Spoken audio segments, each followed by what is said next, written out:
বন্ধুরা, চলে এসেছে নতুন একটা ভিডিও নিয়ে মুভি রিভিউ বস চ্যানেলে। তো এটা যেটা প্রতি সপ্তাহে করি, বিখ্যাত যেটা হচ্ছে প্লেক্স কালেকশন টলিউডের খবর, ঠিক আছে, এবং লেটেস্ট নিউজ। আর যদি কিছু ভাইরাল কিছু থাকে সেগুলো বলি, ঠিক আছে। তো এবং একটা মানে প্রি ভার্ডিক বলি একটা, ঠিক আছে, এক্সপেক্টেড ভার্ডিক বলি। তো সেটাই সেটাই হচ্ছে এবারও করবো। তো যেখানে কোনো মুভি স্পেসিফিক মুভি থাকে, রিভিউ, ট্রেলার, টিজার রিভিউ থাকে না, কোনো পোস্টার রিভিউ থাকে না, শুধুমাত্র সিম্পল ওভারঅল একটা ওয়ান উইকের যতটুকু আমার কাছে খবর আসে, আমি যতটুকু খবর পাই, আমি যতটুকু খবর সার্চ করে পাই, সেইগুলো আমি রিভিউ করি, সেগুলো আমি ওইখানে বলি, এবং এবং সেটাই হচ্ছে। তো সেটাই আমি রিভিউ এই ভিডিওতে যতটা পারি মানে কভার করার চেষ্টা করি। তো ফার্স্টে যেটা করি আমি, সেটা হচ্ছে মুভি প্লেক্স কালেকশন। তো বিজয়নগরে হিরে 12 সপ্তাহে 1 লাখ কামিয়েছে, এবং 1.14+ CR, মানে 1.15, এবং ওটা আই থিঙ্ক 1.16 গিয়ে আটকে যাবে, 1.16, 1.17 হয়তো যাবে, চলছে, হয়তো 1.2ও যেতে পারে। মানে 1.5 যাওয়ার মতো ক্যাপাবিলিটি ছিল জাস্ট সেকেন্ড উইকের জন্য, এবং সেকেন্ড অ্যান্ড থার্ড উইকটা যদি ও ঠিকঠাক করে। কারণ আবারও বলছি, সেকেন্ড উইক যেহেতু 18 থেকে, থার্ড উইকে 12 গেছে, কিন্তু সেকেন্ড উইকে যদি 35 হতো, থার্ড উইকে ডেফিনেটলি হচ্ছে 22 হতো, তাহলে মোটামুটি তো বললাম 30 লাখের মতো মানে কম ইনকাম করেছে প্লেক্সে। তো সেটার জন্য হচ্ছে মানে সেটাই একটা সবচেয়ে বড় ড্রব্যাক হয়ে গেছে। আজকে তো বিগেস্ট মানে এই বছরের বিগেস্ট ব্লকবাস্টার হতো বাংলাতে, সেটা হতে পারলো না। তো তার জন্য আর কিছুই না, এটাই মানে অ্যাকচুয়ালি খারাপ লাগে যে এত ক্লোজ এসেছে, ক্লোজ কল হওয়ার পর তারপরে এইভাবে হচ্ছে আটকে গেল, ঠিক আছে। তো এটা সত্যি খুব ভালো একটা অ্যাচিভমেন্ট হতো। যাক, এটাও খারাপ না, সুপারহিট হওয়াটা কিন্তু বড় ব্যাপার না, মানে ছোটো ব্যাপার না, সরি। সেকেন্ড হচ্ছে কর্পূর। কর্পূরও কিন্তু 1 লাখ টাকা ইনকাম করেছে থার্ড উইকে। আমি কখনো এটা বলবো না কর্পূর যে বিশাল, ফোর্থ উইকে যে খারাপ করেছে, কারণ কর্পূরও কিন্তু যে সময় ধুরন্ধরের সাথে কিন্তু রিলিজ পেয়েছে, অ্যান্ড ধুরন্ধর একটা কিন্তু জায়েন্ট ছিল, একটা জায়েন্ট ছিল না, জায়েন্ট আছে ধুরন্ধর 2, এবং তারপরও যে ও 1 লাখ ইনকাম করেছে এবং 14 লাখ, অলমোস্ট 15 লাখের কাছাকাছি, সেটাও কিন্তু কম ব্যাপার না, ঠিক আছে। সেটাও কিন্তু যথেষ্ট ভালো একটা ইনকাম। এবং কেউ যদি কম্পেয়ার করে বিজয়নগরের হিরের সাথে, ডেফিনেটলি কর্পূর অনেক লো বাজেটের সিনেমা, কর্পূর অনেক কম স্টারকাস্টের সিনেমা। তো সেইখানে কিন্তু 1 লাখ টাকা ইনকাম ধুরন্ধরের সাথে রিলিজ পেয়েছে, এটা কিন্তু নট এ স্মল থিং, এটা বিশাল বড়, এটা একটা অ্যাচিভমেন্ট, আর এটাকে আমি অ্যাপ্রিসিয়েট করব। এবং এটা আমি বলেছিলাম ফার্স্টে বিলো এভারেজ প্রথম 2 সপ্তাহ আগে, কিন্তু বাট এখন আমি বলছি এই মুভিটা হচ্ছে আরামসে হচ্ছে অ্যাবাভ এভারেজ, এবং সেমি হিটও হতে পারে। যদি এইভাবে আরও 1-2 লাখ টাকা ইনকাম করতে পারে, এটা কিন্তু সেমি হিট হবে, কারণ সিঙ্গেল স্ক্রিন সহ কিন্তু এই মুভিটা অলমোস্ট 70-80 লাখ টাকা ইনকাম করেই নেবে। এবং 70-80 লাখ টাকা মানে এই মুভির বাজেট 50 থেকে 60 লাখ টাকা। তো সে মানে 60 lakh, 75-75 lakh max to max হবে, ওর বেশি হবে না, প্রমোশন সব কিছু নিয়ে। এবং এটা ইনকাম মোটামুটি 80 লাখ, মানে সেমি হিট হবেই পাক্কা, সেমি হিট টু হিট। তো যদি এটা আর 2 সপ্তাহ এরকমভাবে চলতে থাকে, তো ওই জন্যই বলবো এটা কিন্তু মানে একটা ভালো সাইন কিন্তু বাংলা সিনেমাতে। তারপরে যে বিবি পায়রা, যেটা লাস্ট উইকে রিলিজ পেয়েছে, এবং কেউ যদি বলে যে বিবি পায়রাটা সিনেমার বক্স অফিস প্লেক্স কালেকশন ডেফিনেটলি কম হয়েছে, তার কারণটা হচ্ছে যে এখন কোনো মানে বিশাল বড় সিনেমা রিলিজ হয়নি এই সপ্তাহে। তাহলে সেটুকু এক্সপেকটেশন করা যেতেই পারে যে এইটা 10 লাখ ইনকাম করেছে। যেখানে কর্পূর যেখানে হচ্ছে 10 লাখ টাকা ইনকাম করেছিল ফার্স্ট উইকে, সেখানে হচ্ছে বিবি পায়রা হচ্ছে কী করে মানে 8 লাখ টাকা ইনকাম করেছে, সেখানে বিবি পায়রা 10 লাখ। আমার মনে হয় না, বিবি পায়রার উচিত ছিল 15 লাখ করা। ও যদি 15 লাখ করতো, তাহলে এনি টাইম আমি বলবো মুভিটা হচ্ছে, এই মুভিটা সেমি হিট টু হিট হয়ে যেতে পারতো। বাট একটা কথা কি, এখন মনে হচ্ছে এভারেজ আছে, তার কারণ সামনের সপ্তাহে ভোট আছে, এবং তারপর সপ্তাহে ভোট আছে, তো কিছুটা সিনেমা হলে মানে কম শো চলবে, কিছু পিক, এবং 1 মেতে আবার বড় বড় সিনেমা রিলিজ করে যাবে। তো দেখা যাক। তবে এটুকু বলতে পারি, বিবি পায়রা কিন্তু সিনেমাটা, বিবি পায়রা যে সিনেমাটা তার যেটা বাজেট আছে, সেই বাজেট অনুযায়ী, কারণ ওটা ম্যাক্সিমাম 1 CR হবে, ম্যাক্সিমাম, সেটাও হবে না 75 লাখে, ওই 70-75 লাখের একটা সিনেমা হবে, ওর বেশি হওয়ার কথা নয়। এবং যেটা আশা করা যেতে পারে যে আই থিঙ্ক 25 থেকে 30 লাখ করেছে, এবং আই থিঙ্ক নেক্সট 2 সপ্তাহ, যদি এখনও 2 সপ্তাহ প্রায় রান করবে, 2 সপ্তাহে আশা করছি 20 থেকে 25 লাখ টাকা, তো এভারেজ হয়ে যাওয়ার চান্স আছে। এবার যদি এই সপ্তাহে প্লেক্সে যদি এক্সেসিভ ভালো কালেকশন করে নেই, তাহলে আলাদা ব্যাপার। যদি এই সপ্তাহে যদি 5 থেকে 6 লাখ টাকা ইনকাম করে, তাহলে ডেফিনেটলি হচ্ছে আমি বলবো যে সেকেন্ড উইকে হয়তো টোটাল 50 লাখ হবে, তারপর উইকে যদি 3 থেকে 4 লাখ, মানে আরও 10-12 লাখ, 15 তো 65, এবং তারপর ধীরে ধীরে ওই 1 লাখ করে করে মোটামুটি সেমিট হয়ে যেতে পারে। বাট সেটা হচ্ছে 3টে থেকে 4টে, সে এই উইকের কালেকশনের উপর ডিপেন্ড করছে। যদি এই উইকে যদি কালেকশন যদি 5 থেকে 6 লাখ হয়, তাহলে কিন্তু ওইটা চলে যাবে। তো আমি অ্যাজ অফ নাও বলতে পারি এটাকে এভারেজ বলতে পারি, ঠিক আছে, বিলো এভারেজটা বলবো না, শুধু অনলি এভারেজ বলবো। এরপর হচ্ছে নেক্সট যেটা নিয়ে আসি সেটা হচ্ছে যে যেটা নিয়ে গতবার বুম্বাদার সাথে একটা কথা হয়েছে, কথা কাটাকাটি হয়েছিল, তো সেটার কোনো নতুন সোর্স আসেনি, ঠিক আছে। এবং তারপরে কারণ সিম্পল কথা, দুটো কথা বলি, ভোট এসছে, বাংলা ইন্ডাস্ট্রি কোনো ডিসকাশনই হবে না, তার কারণ বাংলা ইন্ডাস্ট্রিতে এখন পুরোপুরি রাজনৈতিক দলে চলে গেছে। তো প্রত্যেকেই তো সায়ন্তিকা হোক, দেবদা হোক, নুসরত হোক, প্রত্যেকেই হিরণ হোক, সৌম হোক, তারা প্রত্যেকেই সিনেমা আর্টিস্ট, সিনেমা ছেড়ে দিয়ে এখন হচ্ছে পলিটিক্সে জয়েন করেছে। ইভেন কোয়েল মল্লিক, যেটা সবচেয়ে কষ্টদায়ক ঘটনা, তারা প্রত্যেকেই যেহেতু সিনেমা রাজনীতিতে জয়েন করেছে, তো প্রত্যেকেই সেদিকেই প্রমোশনে ব্যস্ত, এখন এই দিকটা ভুলে গেছে পুরো। তো তার জন্য বেসিক্যালি বাংলা ইন্ডাস্ট্রিতে বিশাল কিছু আপডেট নেই, কারণ সবাই হচ্ছে পলিটিক্সে এখন জড়িত, তো পলিটিক্সে সবাই চলে গেছে, তার জন্য পলিটিক্সেই তারা এখন করছে, বাংলা সিনেমাতেও করছে, রাজ্যতেও করছে। যাই হোক, নেক্সট যেটা হচ্ছে কথা যে ওই যে বুম্বাদার সাথে দেবদার তো ডেফিনেটলি পলিটিক্সে তো এখন প্রমোশন করছে, এখন এই দিকটাতে তার দেখার দরকার নেই, তাই সেই দিকটা এখন আসছে না, সেদিকে ইনক্লুডও হচ্ছে না, এদিকে তার কোনো ডেডিকেশনও নেই। তো ডেফিনেটলি হচ্ছে কোনো আপডেটও সেরকমভাবে not up to the mark, সেরকম কোনো আপডেট নেই এখনও পর্যন্ত দেবদার এই ঝগড়াটা বা ঝামেলাটার জন্য। দেখা যাক কামিং ডেজে কোনো আপডেট আসে কি আসে না। তো এইটুকুই তবে এটুকু বলবো যে যেটা করেছে, যদি সত্যিকারের এটা মানে ওরকম চ্যালেঞ্জের ব্যাপারটা থাকে তাহলে আমার খুব খারাপ লাগবে, ঠিক আছে। তো এটুকুই বলার আছে। তো এখন দেবদা কিন্তু বুম্বাদার সাথে ভোট বেরোলে হয়তো 2 সপ্তাহ পর, 4ই মের পর হয়তো কোন দিকে হওয়া যায় তার উপর ডিপেন্ড করে হচ্ছে কেসটা করবে, সেটা দেখা যাক। এবং তারপরে হচ্ছে সবচেয়ে বড় ব্রেকিং নিউজ, সেটা হচ্ছে নন্দী মুভিজের, যেটা সবচেয়ে প্যাথেটিক সিন দেখতে পাচ্ছ কেউ যদি দেখে দেখো। কেউ বলে বিপ্লবী ডাকাত, কেউ বলে বিপ্লবী, এটা কিন্তু পোস্টপন হয়ে গেছে এবং কবে রিলিজ পাবে, স্লেপ্ট হয়ে যাবে কিনা কেউ জানে না।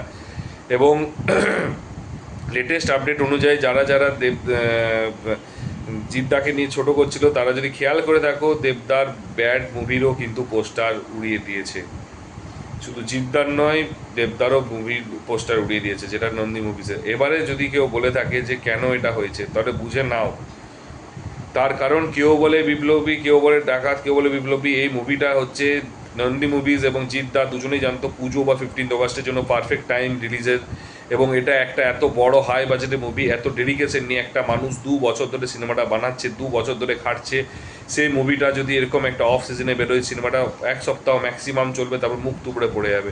তুমি আজকে সিম্পল কথা, ভূত বাংলাটাই দেখো, হিন্দিতে এত বড় একটা মুভি, যার ফার্স্ট উইকেন্ড কালেকশন হচ্ছে ইন্ডিয়া থেকে 3 দিনে 65 কোটি টাকা, হঠাৎ করে তার সোমবার দিন তার 6 কোটি 6.5 কোটি টাকায় বাজেট ইনকামে চলে এসছে।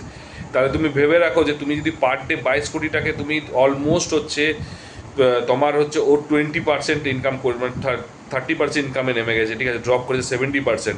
তাহলে সেখানে বাংলা সিনেমাতে যদি জিদ্দার কেউ বলে, আমি প্রথম দিন কথার কথা বলছি 60 লাখ, দ্বিতীয় দিন 80 লাখ, তৃতীয় দিন 1 কোটি টাকা ইনকাম করছে, তুমি ভেবে দেখো 1 কোটি টাকার 80, এবং তুমি টোটাল আমি কথা 2,40,00,000 টাকা, ও 30%-এ এবং পার ডে 80 লাখের, ও 30% যদি পায় মাত্র 24 লাখ টাকা, এবং সেটা পার ডে 10% করে ডিক্রিজ হতে থাকবে। তা 24 লাখ থেকে শুরু হবে, তারপরে 22 লাখ, তারপরে হচ্ছে 20 লাখ, তারপরে হচ্ছে 17 লাখে গিয়ে দাঁড়াবে। তা তুমি একটা কথা ভেবে দেখো যে তুমি কি করে পসিবল হচ্ছে 40 40 40 40 60 60 84, তা তুমি ভাবো ফার্স্ট উইকে যত ইনকাম করুক 3.24 CR, এবং সেটাও আমি আমি একটা এক্সাম্পল সেট করলাম, সেটার থেকে কমই হবে, সেটার থেকে 50 লাখ কম হবে, বাট 50 লাখ বেশি হবে না। বাট সেটা যদি তুমি একটা, এই যে উইন্ডোটা যদি 15th অগাস্টে উইন্ডো, বা তুমি দুর্গাপুজো উইন্ডোতে তুমি যদি রিলিজ করাতে পারো, তাহলে মুভিটা হচ্ছে অ্যাটলিস্ট ওই 3.24 না, ওটা হয়ে যাবে 4.4-এর কাছাকাছি যেতে পারে। তার কারণ এই মুভিটার মধ্যে সেই ক্যাপাবিলিটি রয়েছে, এই মুভিটার মধ্যে সেই ডেডিকেশন রয়েছে, এই মুভিটার মধ্যে সেই স্টোরিটা রয়েছে, এই মুভির মধ্যে সেরকম হাইপ বা বাজ ক্রিয়েট করতে পেরেছে। আমি পার্সোনালি যে ব্যাড মুভিতে যে হাইপ বা বাজ ক্রিয়েট করতে পারেনি, সেই কিন্তু তার চেয়ে অনেক বেশি কেউ বলে ডাকাত বিপ্লবী, কেউ বলে ডাকাত, এই মুভিটার কিন্তু করতে মানে বাজ ক্রিয়েট করছে। এবং দেবদা ইন্টেনশনালি, ব্যাপারটা হচ্ছে এখানে পুরোপুরি তুমি যদি বুঝে নাও, এখানে পাওয়ারের শো করা হয়েছে। আমি আবারও বলছি, পাওয়ার শো করা হয়েছে, কারণ এখানে দেবদা পাওয়ার শো করিয়েছে, ব্যাডটা নিজের সময় বেরোবে।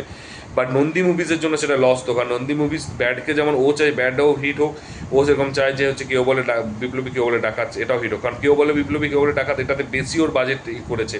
তো ডেফিনেটলি হচ্ছে ওর এই জিনিসটা দরকার আছে। তার কারণ ও জানে আমার দুটো মুভি হিট হোক, তো ও ভাবছিল যে তাহলে দুর্গা পুজোতে যদি আমার যেটুকু মনে হয় এটা পারফেক্ট রিলিজ হচ্ছে, ব্যাড হচ্ছে দুর্গা পুজোতে রিলিজ করা, কেউ বলে বিপ্লবী, কেউ বলে ডাকাত, আমার মনে হয় এটা হচ্ছে 15 অগস্ট রিলিজ করার মুভি। এবং এই দুটো এখন আমি পার্সোনালি বলবো যে দেবদার এবং জিদ্দার, দেবদাকে এই জায়গাটা তাকে স্যাক্রিফাইস করতে হবে, তার কারণ প্রতি বছর সে প্রথম 3-6 মাস হচ্ছে ভোটের প্রচার করবে প্রতি বছর, যেটা 2024-ও তুমি দেখে দেখো, গিয়ে দেখে এসো, 2025-ও তুমি একদম জানো যে শেষের দিকে ভোটের প্রচার, সিনেমার প্রচার কমপ্লিট, এবার নেক্সট 3-4 মাস ভোটের প্রচার করবো, তারপর আবার সিনেমাতে ঢুকবো এবং পাওয়ার দেখিয়ে পাওয়ার খাটিয়ে তুমি হচ্ছে লাস্ট 3 মাস, আরে তুমি স্লটটা ছাড়ো, কারণ ব্যাপারটা হচ্ছে অ্যাজ এ প্রডিউসার সে তো নিশ্চয়ই প্রফিট চাইবে, সে লস চাইবে না, তার জন্য, এবং সে কিছু লাভ লোকসান না ভেবে সে একটা মুভি করছে, প্রডিউস করছে। তো প্রবলেমটা এখানে বুঝতে পারছো, এখানে জিদ্দা নয় এখানে, কিন্তু এখানে প্রপার প্রবলেম হচ্ছে দেবদার সাথে, আবারও বলছি, কারণ জিদ্দার সাথে দেবদার ঝামেলা হয়েছে। জিদ্দা যেটা কিন্তু কখনো চায় না নিজের ঘরের অশান্তি সবার সামনে বলুক, এই জন্য জিদ্দা হচ্ছে অ্যাজ এ, মানে কেন জেন্টেলম্যান বলা হয় এই জন্য, দেবদার সাথে বুম্বাদার ঝগড়া হয়েছে, দেবদার সাথে হচ্ছে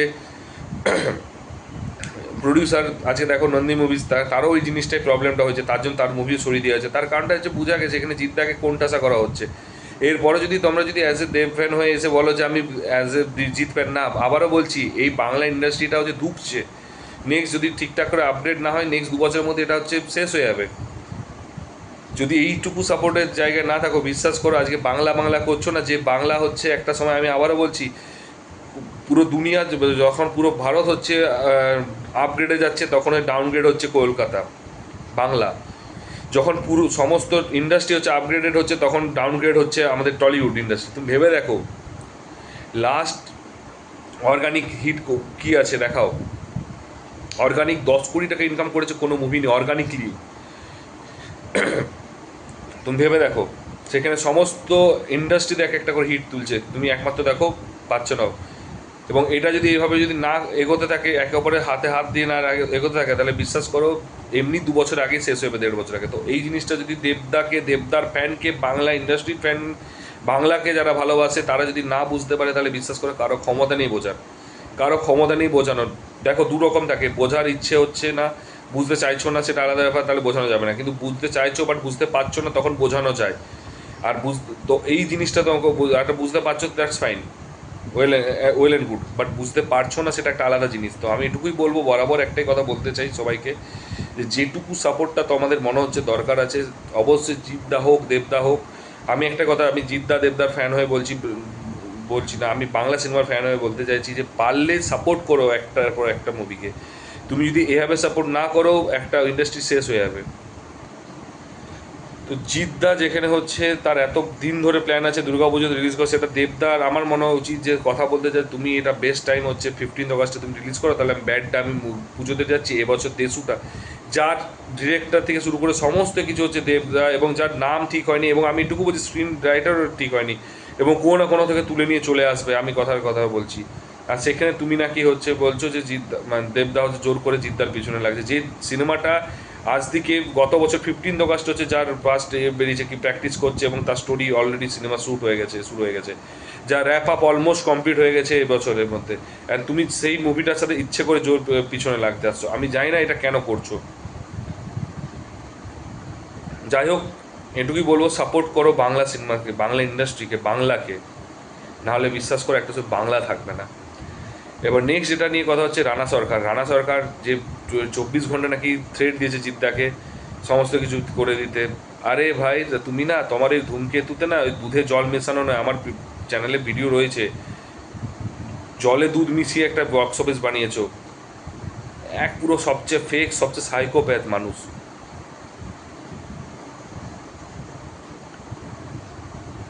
আমি জানি না মানে মানুষেরা হচ্ছে কেন এতটা, আমি বিশ্বাস করো আমি তোমাকে খুব সম্মান করি, কিন্তু এই কথাগুলো বলে এই জিনিসগুলো প্রত্যেকটা বাংলা ইন্ডাস্ট্রি মানুষকে সম্মান করি, তার কারণটা হচ্ছে যে আমি জানি যে আজকে আমরা বাংলা ইন্ডাস্ট্রি আছে, তোমরা আছো বলেই ইন্ডাস্ট্রিটা টিকে আছে, তোমাদের মতো প্রডিউসার আছে বলে বাংলা ইন্ডাস্ট্রি টিকে আছে, কিন্তু কেন এরকম উল্টোপাল্টা মানুষদের পিছনে লেগে থাকো? আমিও যদি এরকম ভুলভাল কথা বলি আমাকেও সাইকোপ্যাথ বলতে পারো, এই জিনিসগুলো আমি খুঁজে পাই না কেন এগুলো হয়। অ্যান্ড বড় বড় ইউটিউবাররা নিজেদের সেফ জোনে খেলে, তারা অন্যের বিরুদ্ধে প্রতিবাদ করে না, আমি জানি না কেন করে না।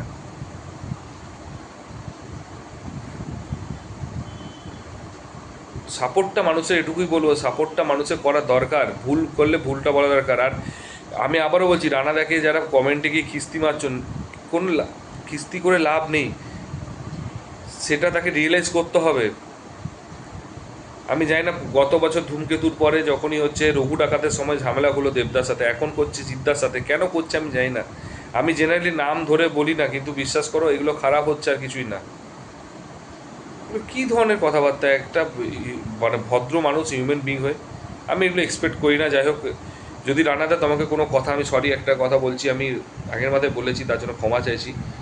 আমি আবারও বলছি ক্ষমা চাইছি, কিছু মনে করো। আমি দেখো চাইলে ভিডিওটা আমি এডিট করে তোমার জায়গাটা পাঠিয়ে দিতে পারতাম, কিন্তু বিশ্বাস করো আমার, আমি এটুকুই বলবো, তুমি ইন্ডাস্ট্রিকে নষ্ট করো না, এটুকুই বলবো বাংলা ইন্ডাস্ট্রির জন্য।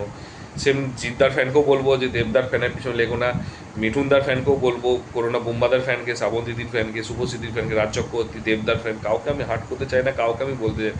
ইন্ডাস্ট্রিকে বাঁচানোর চেষ্টা করো, ইন্ডাস্ট্রি থাকলে সবাই থাকবে, ইন্ডাস্ট্রি না থাকলে কেউ থাকবে না। একে অপরকে সাপোর্ট করো, একে অপরের পাশে দাঁড়াও, একে অপরের সব খারাপ সময় দাঁড়াও, একে অপরের ভালো সময়ে সাপোর্ট করো অন্যজনকে, এটুকুই বলবো। এর বেশি বলার কিছু নেই। এবং প্রত্যেকটা বার যদি কোনো কাউকে খারাপ লেগে থাকে কোনো ফ্যান পেজকে, তাহলে আমি আবারও বলছি ক্ষমা করে দিও। আমি কাউকে ইন্টেনশনালি হার্ট করতে চাই না, আমি সত্যিটা বাস বলার চেষ্টা করলাম, সত্যিটা তুলে ধরার চেষ্টা করলাম। যদি কোথাও ভুল বলে থাকি কাইন্ডলি আমাকে হচ্ছে কমেন্ট বক্সে কমেন্ট করে জানিও যদি আমি কোথাও ভুল বলে থাকি। আর যদি এবং আমি তখন কমেন্টও আমি ক্ষমা চাইতে অসুবিধা নেই, আমি ক্ষমা চেয়ে ফেলবো যদি আমি ভুল করে থাকি। আর আমি এখনও বলছি, যদি কাউকে আমি ইন্টেনশনালি হার্ট করে থাকি, কেউ যদি হার্ট হয়ে থাকো, ক্ষমা চাইছি, যে দেবদা হোক, জিদ্দা হোক, রানাদার ফ্যান পেজ হোক, যেই হোক। আর রানাদা, তোমাকে আমি একটাই কথা বলছি, করো না এগুলো। আমি পার্সোনালি বলছি, যদি দেখা আমি তোমাকে আমার খুব ভালো লাগে, এটা নয় যে খারাপ লাগে, কিন্তু তুমি একটু উল্টোপাল্টা কথাগুলো বলো যেগুলো খুব খারাপ লাগে আমার। তো এইটুকুই বলার আছে। অন্তত মানে বক্স অফিস থেকে শুরু করে তুমিও ভালো করে জানো কী হচ্ছে, অ্যাটলিস্ট সে চুপ থাকাই ভালো না, বেকার থুতটা উপর দিকে শুলে নিজের দিকে পড়বে, এটুকুই বলবো না। তো সবাই সবাই একই সাথে থাকি, একই সাথে বেড়ে ওঠাটাই বেটার না। সাপোর্ট করো, এটুকুই বলো। তোমার কাছে এগুলো আশা করি না, কারণ তুমি আমার চেয়ে অনেক বড়, তুমি আমার চেয়ে অনেক বেশি জানো, তুমি আমার চেয়ে অনেক, এবং সেই সময় প্রডিউসারদের মধ্যে তুমি, যে সময় বাংলা ইন্ডাস্ট্রির হাতে গোনা কয়েকটা প্রডিউসার ছিল, সে সময়ের মধ্যে তুমি একজন একটা প্রডিউসার স্যার। তো তুমি একটা কথা, আমি এটুকু জানি রানাদা, তুমি এত, আমি এটুকু জানি যে তুমি এত খারাপও না, ঠিক আছে। এটুকুই বলবো যে যদি কোনো কথাটা ভুল হয়ে থাকে, খারাপ লেগে থাকে, আমাকে ক্ষমা করে দেওয়া, আমি ক্ষমা চেয়েও নিচ্ছি তোমার কাছে। আমি ভিডিওটা চাইলে আমি জায়গাটা কাট করতে পারতাম, কিন্তু কাট করবো না, তার কারণ আমি তোমাকে ভালোবাসি, যেটুকু অন্তত ভিডিও যদি তোমার কাছে পৌঁছাই, অ্যাটলিস্ট তুমি বুঝতে পারবে যে হার্ট হই আমরা, অ্যাটলিস্ট তোমার কাছ থেকে হার্ট হই, কারণ তোমার কাছ থেকে এইসব শুনতে, তুমি বলো বা নিষ্পাল দা হোক, ঠিক আছে, বা হচ্ছে, তো এদের কাছে সুরিন্দর ফিল্মসের তো যে যারা আছে কর্ণতা, তাদের কাছ থেকে এটা এক্সপেক্ট করি না যে তারা এরকম ভুলভাল কমেন্ট করুক। তাদেরকে আমি চিনি, তাদেরকে সম্মান করি, ছোটোবেলায় যখন আমরা দেখেছি, যখন আমাদের ধুম মিউজিক এবং হচ্ছে সঙ্গীত বাংলায় যে, এবং যাদের থ্রু দিয়ে দেখেছি, যাদের থ্রু দিয়ে আমাদের নস্টালজিয়া ব্যাপারটা আছে, তাদেরকে আমরা সব সেইভাবে দেখি। তো এটুকুই বলবো, রানা, তোমরা এমন কিছু কমেন্ট করো না যেটাতে আমাদের হার্ট হয়, যেটাতে আমাদেরকে খারাপ লাগে, যেটাতে আমাদেরকে ইন্ডাস্ট্রির ক্ষতি করে, সেগুলো করো না। আর যদি আবারও আমি 3 বা 4 বার ক্ষমা চাইছি, কারোকেও যদি হার্ট করে থাকি, সরি। তো এটুকুই বলবো, যদি ভিডিওটা ভালো লেগে থাকে, যদি অবশ্যই শেয়ার করো, এবং সেসব মানুষের কাছে শেয়ার করো যারা অন্তত পদে আছে, ক্ষমতায় আছে, যে তারা অন্তত কোনোরকমভাবে যদি কোনো কিছু কন্ট্রোল করে, যদি সমস্ত মুভিগুলো স্বচ্ছভাবে রিলিজ করতে পারে, স্বচ্ছভাবে হিট করতে পারে, সেদিকে তাদের কাছে শেয়ার করে দিও যতটা পারবে। আর যদি কারোকে কোনো হার্ট করে থাকি, তাহলে সরি। আর যদি কোনো ভুল বলে থাকি, সেটা অবশ্যই কমেন্ট বক্সে কমেন্ট করে জানিও। যদি ঠিক বলে থাকি, সাপোর্ট অবশ্যই বলো সেটাই। তো দেখা হচ্ছে পরের ভিডিওতে, ভালো থেকো, take care, tata, bye bye. যদি চ্যানেল নতুন হতো সাবস্ক্রাইব করে দিও কিন্তু অবশ্যই। আর ভিডিওটা ভালো লাগলে শেয়ার করবে, লাইক কমেন্ট করতে কিন্তু ভুলো না। Take care, tata, bye by.